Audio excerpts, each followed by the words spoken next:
আসসালামু আলাইকুম। আসলে ইনভার্টারগুলো রেগুলার একটা ইন্সপেকশন করতে হয়। তো আজকে যখন ইন্সপেকশন করি তখন একটা সমস্যা আসলে ধরা পড়ে। তো সেটা আপনাদেরকে একটু দেখাই, তাহলে আপনারা খুব সহজেই বুঝতে পারবেন যে আসলে কেন রেগুলার ইনভার্টারগুলো ইন্সপেকশন করতে হয়।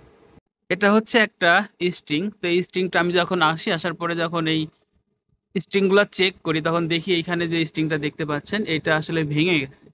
এটা একদম এইখানে একটু ইহা রয়েছিল, তো পরে আমি এটাকে খুলে ফেললাম। এখন এটাকে মডিফাই করব, অর্থাৎ এটাকে কারেকশন করব। এটা ভেঙে গেছে, এটা কানেক্টরটা আমরা চেঞ্জ করে দেব আজকে। এই জন্যই আসলে রেগুলার ইনভার্টারগুলো চেক করতে হয়। তো চেক করার আগে, অর্থাৎ কানেক্টরটা চেঞ্জ করার আগে আমরা এই যে সুইচটা আছে সুইচটা বন্ধ করে নেব।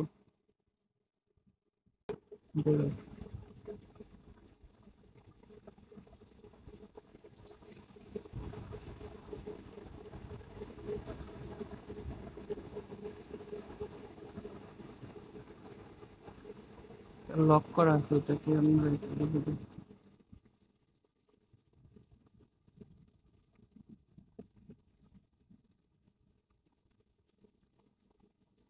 এটা লাগানোর জন্য আমাদেরকে এই যে এটা আগে খুলে নিতে হয়েছে। এখন জাস্ট এটা আমরা এইভাবে ঢুকায় দিব, এটা অটোমেটিকলি ভিতর থেকে লক হয়ে যাবে। এই যে কেবলটা ভিতরে ঢুকে গেছে। এখন যদি এটাকে আমরা চাপ দিই তাহলে এটা অটোমেটিকলি লেগে যাবে।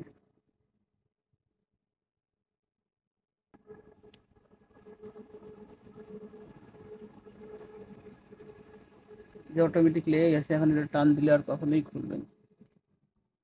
এখন জাস্ট আমরা এই ক্লিপটা লাগাই দিই।